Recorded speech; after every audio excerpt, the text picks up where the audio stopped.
Break के बाद एक बार फिर से आपका स्वागत है। आप देख रहे हैं जनता मांगे जवाब और आज बात बाबा रामदेव की, जिन्होंने काले धन को लेकर लगातार मुहिम छेड़ी, जिस तरीके से अनशन किया उन्होंने, लेकिन आज उनका एक बयान उन्हें कटघरे में खड़ा कर रहा है। सबसे पहले हम अपने दर्शकों को वो बयान सुनवाना चाहते हैं, उसके बाद हमारे साथ तमाम हमारे जो गेस्ट हैं वो मौजूद हैं, उनसे हम बातचीत करेंगे। लेकिन सबसे पहले वो बयान आपको सुनाते हैं जो कि आज अलवर में सामने आया है। अलवर की प्रेस वार्ता का है। आदरणीय चांद्रनाथ जी ने ये कहा कि स्वामी जी आजकल यहाँ पर पैसे बहुत पकड़े जा रहे हैं। तो हमने इतनी सी बात कही, महाराज जी क्यों बिना मतलब की बावड़ी बातें कर रहे हो, किसके पैसे पकड़े जा रहे हैं, क्या हो रहा है क्या नहीं हो रहा, उसको अपने से क्या लेना देना, इसमें आप बिना मतलब क्यों पंगा लेते हो, पता नहीं इसको कौन क्या अर्थ लेगा। अब उसको ये कह करके कि अभी तो ये तो ट्रेलर है, पिक्चर बाकी है, अरे मुश्किल से 15-20 सेकेंड हम वहां पहले प्रेस वार्ता से पहले बैठे। चलिए, लगता है तकनीकी खराबी की वजह से पूजा वो हमारे पास बाइट अभी उपलब्ध नहीं हो पा रही है। हम लोग बात करेंगे सबसे पहले प्रवीण जी से। प्रवीण जी, क्या वजह है कि लगातार अगर कोई इस तरह की बातें होती है तुरंत जो कांग्रेस है आपको घेरने के लिए तमाम तरह के जो है वो राजनीतिक हथियार आपके ऊपर अस्त्र शस्त्र छोड़ने लगते हैं। आज केंद्रीय मंत्री कपिल सिब्बल का बयान आया कि काले धन से तो खुद ही लिपटे हुए हैं ये बाबा रामदेव, क्या कहेंगे? देखिए, कपिल सिब्बल जी का तुरंत रिएक्ट करना यह समझ आता है। कारण यह है कि अगर किसी एक व्यक्ति की राजनीतिक भूमि बाबा रामदेव के कारण सबसे ज्यादा खिसकी है तो वो कपिल सिब्बल हैं। कैसे? बाबा रामदेव लगातार कपिल सिब्बल जी को टारगेट करते रहे हैं। क्यों?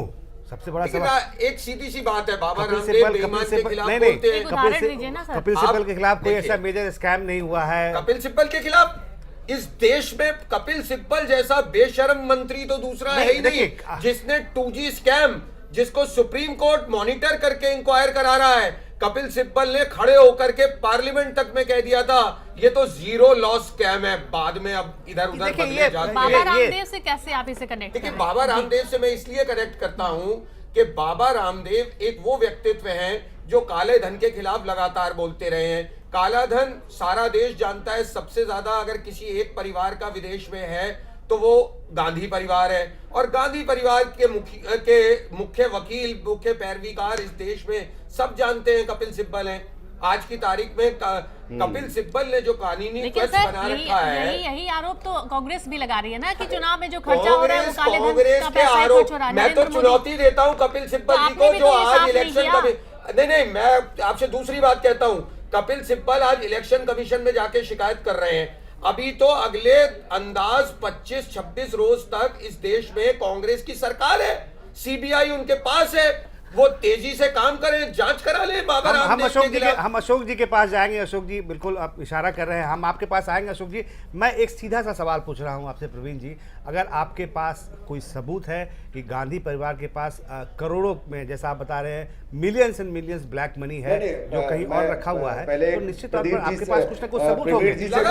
अगर सबूत है आपके पास, नहीं ये कहने की बात नहीं है, अगर आपके पास कोई सबूत, तो आपके पास इस बात का क्या सबूत है? आपके पास इस बात का क्या सबूत है कि बाबा रामदेव ने कोई गलत काम किया जाता है? आपको बाबा रामदेव कह रहा हूं 10 बार चलाइए, बताइए कि दवाओं का व्यापार कौन करता है? रामदेव करता है कि कांग्रेस करती है? गुनाह नहीं है। पांच जमीन में किसका व्यापार होता है? तो बाबा कहना इस देश की संस्कृति को गाली देने के बराबर है। बाबा नहीं, रामदेव है, और रामदेव देश में सबसे ज्यादा काला धन का प्रयोग करता है। बाबा कहना देश में तमाम बाबाओं का अपमान करना है। बाबा कहना, रामदेव बाबा नहीं है, रामदेव देश में हिंदुत्व के नाम पर अपने आप को बाबा कहलाने का कलंक आदमी है। और इस तरीके के भारतीय जनता पार्टी और मोदी के सलाहकार के रूप में आज अगर पकड़ा गया है वो इंसान, तो कह रहे हैं कि आप गुजरात में बाबा नाम नहीं लेना चाहिए। प्रवीण। बाबा कहना हिंदुत्व का अपराध है। बाबा सिर्फ क्षमा रामदेव कीजिए, बोलना आपको चाहिए। हिंदुत्व रामदेव बोलने एक का व्यापारी कोई अधिकार नहीं है। है। रामदेव दवा का काम करता है। रामदेव योग के बेचता है देश माता के में। अनुयायियों रामदेव को बाबा नहीं हो आज हम सकता। काले धन की गेरुआ चर्चा कर वस्त्र रहे नहीं हैं। करने चाहिए आज काले प्रवीण धन की जी। चर्चा और कर जिस रहे हैं। तरीके का भाषा आप प्रयोग कर रहे हैं, प्रवीण ये जी। भाषा कांग्रेस की नहीं है। ये कांग्रेस की कांग्रेस विचारधारा की नहीं तो कोई है। भाषा ही नहीं है। कांग्रेस को तो एक भाषा आती है, भ्रष्टाचार की भाषा,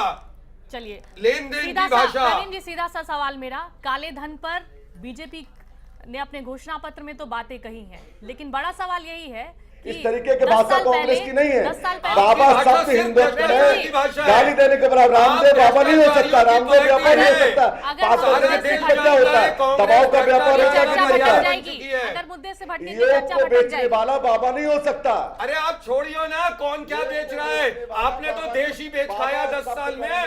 माँ चलिए, बेटे हम के देखिए, छोड़ रहे छोटा सा हैं, ब्रेक ले रहे हैं। अशोक जी, देख ले रहे हैं अशोक जी, छोटा देखिए सा। हम दोनों लोगों को अब ये बताना पड़ रहा है। हम लोग विषय से भटक रहे हैं। जो हमारा इशू है, आज का जो एजेंडा है, उससे हम भटक रहे हैं। हम लोग आज चर्चा कर रहे हैं खासकर रामदेव का जो बयान आया था उस बारे में, काले धन के बारे में बिल्कुल। बात कर रहे हैं। बाकी रामदेव का और सा कौन सा व्यापार चलिए। है, किनके पास कितना ब्लैक मनी है, ये अलग चीजें बातें हैं। बिल्कुल अमरीश जी, अब एक ब्रेक के लिए कहा जा रहा है हमें। एक ब्रेक ले लेते हैं, ब्रेक के बाद फौरन हाजिर होते हैं और अब इस चर्चा को आगे बढ़ाएंगे ब्रेक के बाद।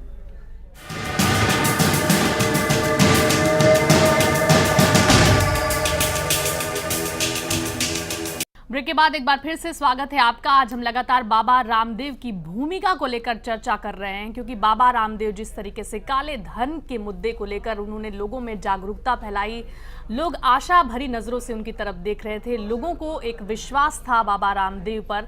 लेकिन आज जिस तरीके का बयान सामने आया है, जिस तरीके से अलवर में एक बीजेपी उम्मीदवार से उनकी बातचीत सामने आई है, वो बातचीत कई तरीके के सवाल खड़े कर रही है, बाबा रामदेव को सवालों के कटघरे में खड़ी कर रही है।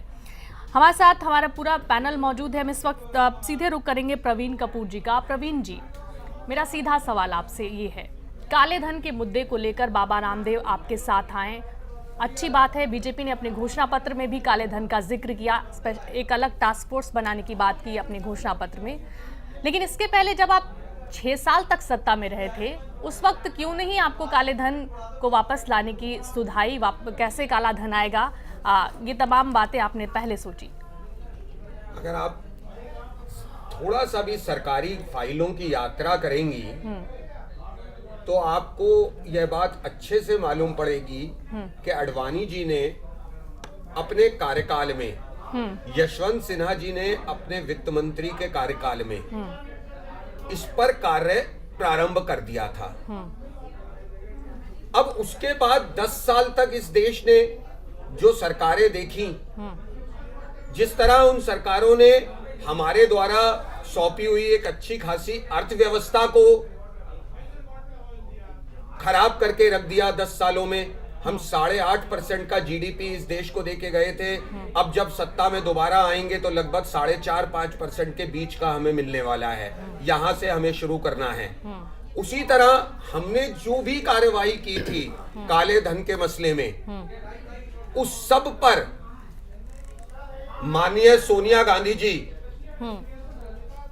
अब आप समझ सकते हैं, अपने निजी कारणों से, कभी वो क्वाटराची के पैसों का हो सकता है, कभी किसी और रांची के पैसों का हो सकता है, इन सब कारणों से सोनिया गांधी जी की सरकार ने कोई कार्रवाई नहीं करी। 6 साल आप खुद अपना काम कर सकते थे ना। इस बार तो 5 साल मांग रहे नरेंद्र मोदी जी। आपकी जानकारी में डालूं, हम 6 साल जो सत्ता में आए थे ना, वो हमारा पहला मौका था। उस समय आपके मैं हाथ बड़ी किसने ईमानदारी बांधे से थे? कहता हूँ, सीधा मैं सवाल कोई है नेता मेरा, बनने नहीं आया हूँ। मैं भारतीय जनता पार्टी का एक छोटा सा कार्यकर्ता हूँ। मैं अपने नेताओं की कमियां भी जानता हूँ। और 6 साल जो हम सत्ता में आए थे, उनमें से 3 साल तो शायद हमारे नेताओं को सरकार कैसे चलानी है ये समझने में लग गए थे उस वक्त। आज जब तक हमने उन कामों को संभाला था, तब तक इस देश की जनता ने ना जाने किस बात पे हमसे खफा होकर के आज वही जनता सोच रही है कि कितना अच्छा था भाजपा का वो 6 वर्ष का शासन, जिसमें महंगाई नाम की चीज को लोग भूल गए थे। इन्फ्लेशन कभी भी डबल डिजिट तो छोड़ 6 से ऊपर नहीं गया था। लेकिन जनता ने आपको 10 साल बाहर रखा, इस बात को भी बिल्कुल, याद हम रखें। तो खुद सोचते देखिए, हैं कि ये एक क्यों सीधी हुआ। सी बात है, एक सीधी सी बात है, जिस समय में आपने आपका जो इंडिया शाइनिंग का जो जिस तरीके का जो हश्र हुआ था बिल्कुल साफ था, बातें बड़ी बड़ी की गई थी, लेकिन हकीकत में उतना काम नहीं हुआ था। अभी मेरी ऐसा नहीं है कि हमारी काम नहीं हमारी हुआ था। सहयोगी हमारी ऐसा सहयोगी नहीं है पूजा कि ने भी काम कहा नहीं हुआ था, मगर आपने निश्चित 6 साल तौर में पे हम आपने उसको 6 अच्छे से कन्वे नहीं कर देखिए पाए। आपने 6 साल में जो आपको काम करना चाहिए था ब्लैक मनी के बारे में, ब्लैक मनी का मामला कोई काले धन का मामला कोई नया मामला नहीं, हम लोग सब कुछ जानते हैं, लेकिन आपकी सरकार की तरफ से जो काम किया जाना चाहिए था वो नहीं हुआ। इस बात से आप निश्चित तौर पर इस पर एक राय रखेंगे। बिल्कुल, जितना होना चाहिए था हम उस वक्त उतना नहीं कर पाए, शायद उसका भी हमें परिणाम भोगना पड़ा। लेकिन ये एक पॉलिटिकल इशू बनता जा रहा है कहीं ना कहीं। पॉलिटिकल इशू इसलिए बनता जा रहा है कि कांग्रेस ने 10 साल में इस मसले पर एक सूत भी आगे बढ़ाने का काम नहीं किया। जहां तक अडवाणी जी ने इस यात्रा को पहुंचाया था, लड़ाई को पहुंचाया था, बस हम वहीं अटके हैं। अशोक जी, आपका जवाब।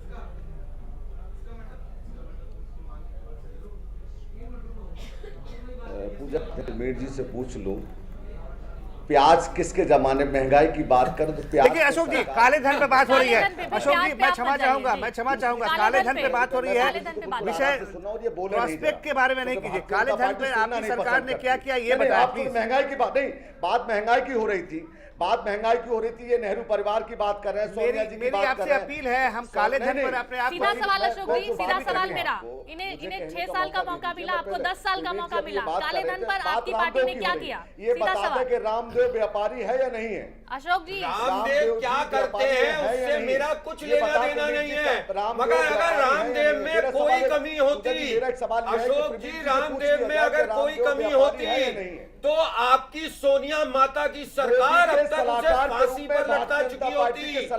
आप 1.5 साल से उत्तराखंड में बैठे हैं जहां बाबा रामदेव का सारा काम काज है। आप अगर आपकी सरकार चाहती तो बाबा रामदेव फांसी पे लटक चुके होते। प्रवीण जी, आप उन्हें जवाब देने दीजिए। काले धन पर सवाल जो आप ये मानते हैं नहीं मानते, आपने पतंजलि जो आरोप लगाए थे में उसी क्या का जवाब होता दे है? रही हूं मैं। दवाई जवाब बनती पहले है दीजिए क्या अशोक जी। अरे तो कौन मना कर रहा है पतंजलि में दवाई बनती है? पहले तो उसको बाबा ना कहा जाए, अरे बाबा का कौन मना सम्मान कर रहा होता है? है अमरीश जी, देखिए ये सीधा जी, सीधा क्या- बाबा क्या का ये- सम्मान होता है। सीधा और ये रही विषय बात जो है भ्रष्टाचार ये मामले में, ये विषय तो भटकाने की भारतीय बात जनता कही जा रही है, पार्टी इससे कहीं ना उद्रप्पा कहीं भी क्यों नहीं फायदा बात करती है? प्रवीण जी की उद्रप्पा पार्टी को भी बात मिल रहा करती है है। और उद्रप्पा और भी बात अशोक नहीं जी भी करती। इस बारे में साफ साफ तौर पर अरे मेरा सीधा सा सवाल है अशोक जी आपसे, काले धन पर हम लोग चर्चा करें, रामदेव का जो व्यवसाय है या फिर तमाम चीज़ें जो बातें अभी यहाँ कही जा रही है, ये हमारा फोकस नहीं है। हमारा फोकस सिर्फ काले धन के बारे में है, ब्लैक मनी के बारे में है। इन्हें कहा कि 6 साल में, प्रवीण जी का कहना है कि उनकी सरकार जब आई थी 6 साल में कई सारे काम है, आपके पास तो 10 साल का काम था, बिल्कुल। आपने क्यों नहीं जो एप्रोप्रिएट एक्शन है वो लिया?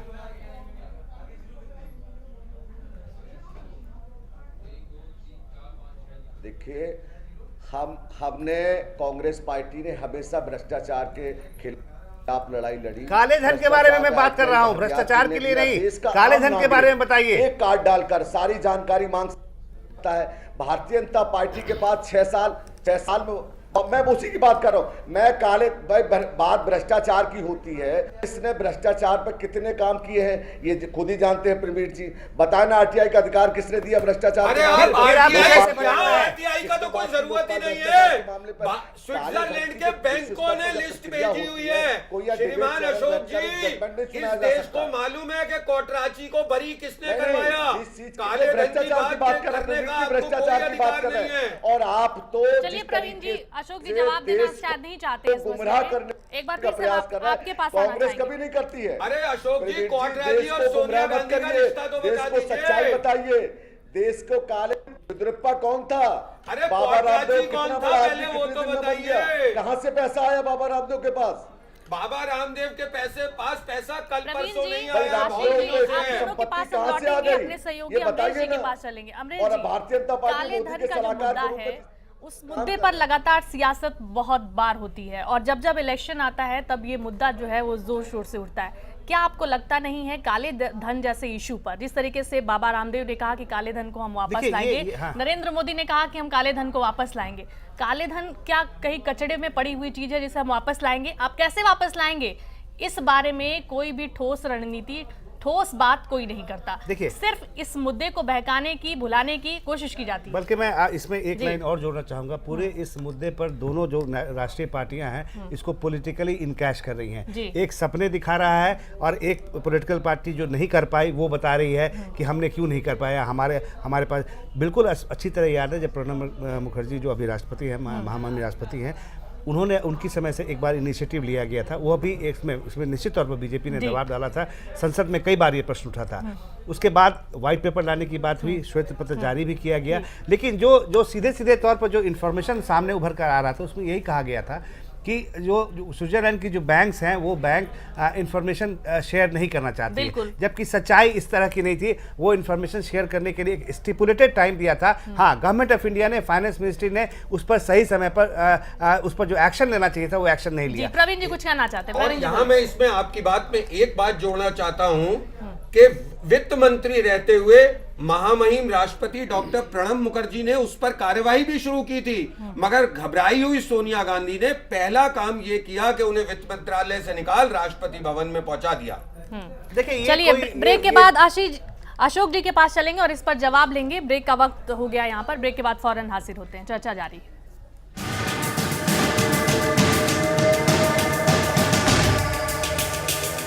जनता मांगे जवाब में हम लगातार चर्चा कर रहे हैं बाबा रामदेव पर, क्योंकि जिस तरीके से बाबा रामदेव का एक बयान सामने आया है वो बयान फिलहाल विवादित होता हुआ नजर आ रहा है। आपको बता दें कि अलवर में एक सभा के दौरान बीजेपी के उम्मीदवार महंत चांदनाथ योग गुरु बाबा रामदेव से मंच पर पैसे की लेन देन की बात करते कैमरे के सामने नजर आए, जिन्हें बाबा रामदेव ने ये कहते हुए नसीहत दी कि इस तरह की बातें कैमरे के सामने नहीं की जानी चाहिए। सीधे हम चलेंगे अशोक जी के पास, जो कि हमारे साथ लखनऊ से जुड़े हुए हैं कांग्रेस नेता। अशोक जी, बाबा रामदेव को लेकर कांग्रेस हमेशा से ये कहती रही है कि बाबा रामदेव योग के बहाने अपनी राजनीतिक महत्वाकांक्षा को साधना चाहते हैं, पूरा करना चाहते हैं। लेकिन मेरा सवाल आपसे ये है कि इस पूरे मसले को लेकर कांग्रेस क्यों नाकाम रही बाबा रामदेव को घेरने में?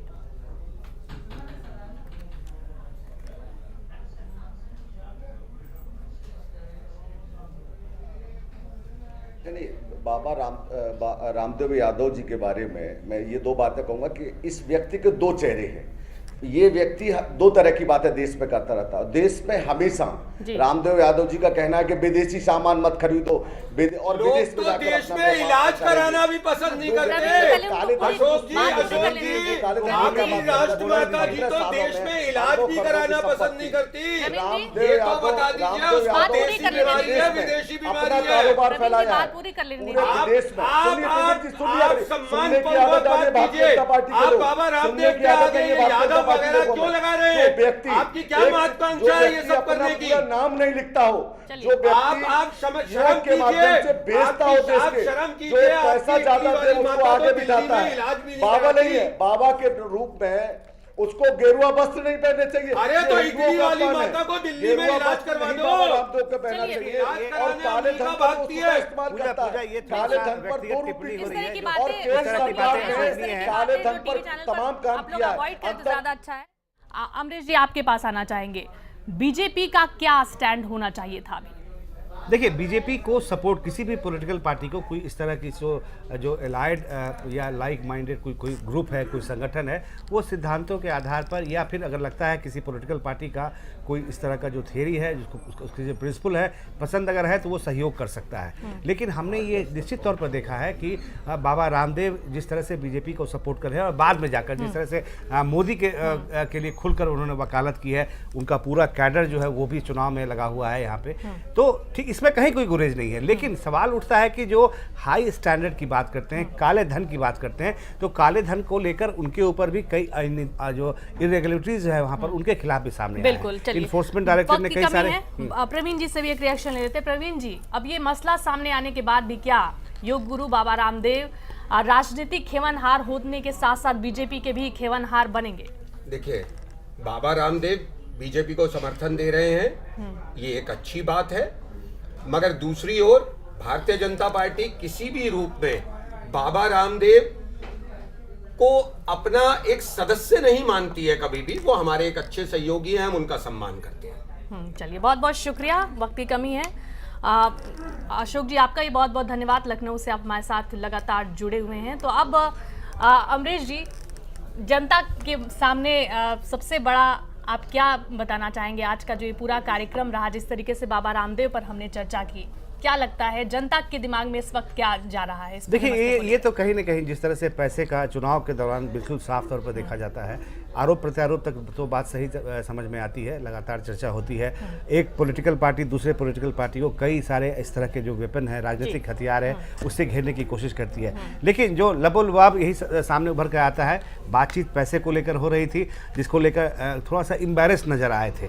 और काले धन पर जो रामदेव का स्टैंड है या फिर बीजेपी को जो सपोर्ट कर रहे हैं, उसमें उनके कथनी और करनी में निश्चित तौर पर फर्क नजर आ रहा है। ये बात दीगर है कि कांग्रेस इस पूरे मामले को अपने पक्ष में भुनाने में उस तरह से कामयाब नहीं होती दिख पा रही है जिस तरीके से उसको होना चाहिए था। बिल्कुल, और कहीं ना कहीं अब देश की जनता को भी अब ये समझ में आ रहा होगा कि बाबा रामदेव सिर्फ एक योगी हैं या फिर उनकी अपनी राजनीतिक महत्वाकांक्षा है जिसे वो पूरा करना चाहते हैं। बहरहाल, आज के हमारे इस खास पेशकश में इतना ही। आप सभी का बहुत बहुत धन्यवाद हमारे साथ जुड़ने के लिए। लेकिन आप कहीं जाइएगा नहीं, जिया न्यूज़ पर खबरों का सफर बना रहेगा।